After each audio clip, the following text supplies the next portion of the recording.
BNP সরকার কিন্তু এর আগে একই জ্বালানি মন্ত্রীর নেতৃত্বে কিন্তু ব্যাপক ডিজাস্টার হয়েছে। যেই মন্ত্রী আগের সরকারে ফেল করেছেন তাকে এইবার দায়িত্ব দিয়ে কি আশা করছেন তিনি এবার সফল হবেন? এবং আগে দেখেন যে ইরানের যুদ্ধ, স্ট্রেট অফ হরমুজের যুদ্ধ শুরু হওয়ার পরে যেই সংকট আমরা সারা বিশ্বে দেখেছি, সেই সংকটকে দায়ী করা হয়েছিল তখন এই যে গ্যাস পাম্পে তেলের সংকটের সময় আমরা দেখেছি। কিন্তু সকল তথ্য ডেটা বলছে অন্তর্বর্তীকালীন সরকারের আমলে যে পরিমাণ তেল গ্যাস অর্ডার করা ছিল তাতে মে জুন পর্যন্ত কোনো সংকট হবার কথা না।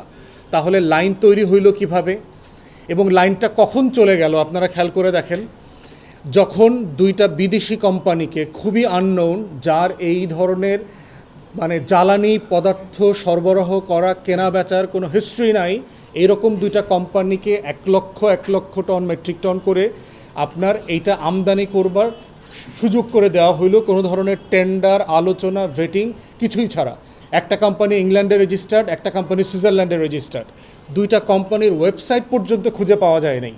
এইরকম দুইটা অখ্যাত কোম্পানিকে এরকম ম্যাসিভ জ্বালানি কন্ট্রাক্ট দেওয়ার সাথে সাথে আপনি দেখেন তেলের লাইনে, তেলের পাম্পে লাইনগুলো হাওয়া হয়ে গেল।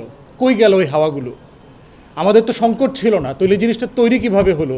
তাহলে কি এটা আমরা ধারণা করতে পারি না যে পরিকল্পিতভাবে সরকারি দলের নেতাকর্মীরা, যারা অধিকাংশ পাম্পের মালিকানার সাথে জড়িত, এবং জ্বালানি যে কোম্পানিগুলো আছে আমাদের বিভিন্ন eastern refinery, BPC, Petrobangla, Padma, মেঘনা, যমুনার, এই টোটাল কালেকটিভ সিন্ডিকেট মিলে এই লাইনগুলো তৈরি করেছে যেন বিদেশ থেকে এই লুটপাটের বাণিজ্য অব্যাহত রাখা যায়। ঠিক একইভাবে আমরা দেখতে পাচ্ছি গত প্রায় 1-1.5 মাস থেকে গ্যাসের যে সংকট চলেছে বাসাবাড়িতে এবং হচ্ছে আপনার পাম্পে, তার ব্যাপারেও ভিতর থেকে কর্মকর্তারা বলছেন অ্যাজ অফ টুডে এই সংকটের কোনো সম্ভাবনা ছিল না, হওয়ার কথা না। তাহলে এই সংকটটা কেন হচ্ছে? তাহলে কি সরকার পরিকল্পিতভাবে আগের 3 মাস আগের মতো করে এই সংকটটা তৈরি করছে যেন বিদেশ থেকে অথবা বসুন্ধরার মতো কোম্পানিকে মার্কেট শেয়ার দেওয়া যায়? বসুন্ধরাকে মার্কেট দিলে কি 20% আমদানি সরবরাহের দায়িত্ব দিলে পরেই কি সংকট চলে যাবে? আগের অভিজ্ঞতাগুলো বলছে না। সেই জন্য আমরা মোটা দাগে এই সিদ্ধান্তগুলোকে বলছি যে এগুলো হচ্ছে সিন্ডিকেটেড করাপশনের সিদ্ধান্ত। সংসদে আলোচনা ছাড়া প্রস্তাবনা বিবেচনা করার কোনো বিষয় মন্ত্রণালয় এককভাবে করতে পারবে না।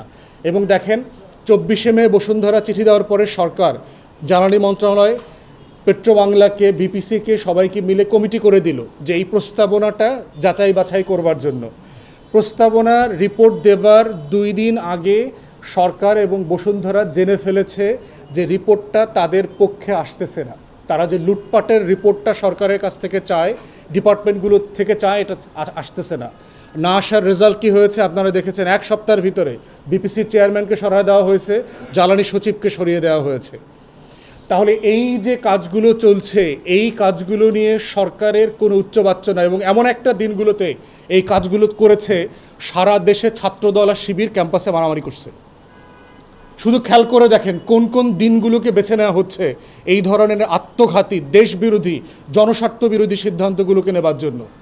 তাই আমরা বিরোধী দলের পক্ষ থেকে সংসদে এবং সংসদের বাইরে দাবি করছি, সংসদে ওপেনলি আলোচনা করা ছাড়া জ্বালানি বিষয়ে কোনো সিদ্ধান্ত এককভাবে মন্ত্রণালয় নিতে পারবে না, বিপিসি নিতে পারবে না, পেট্রোবাংলা নিতে পারবে না, জ্বালানি সচিব, জ্বালানি মন্ত্রীর কথা মতো এটা চলবে না। এটা আপনাদের ম্যান্ডেট নাই।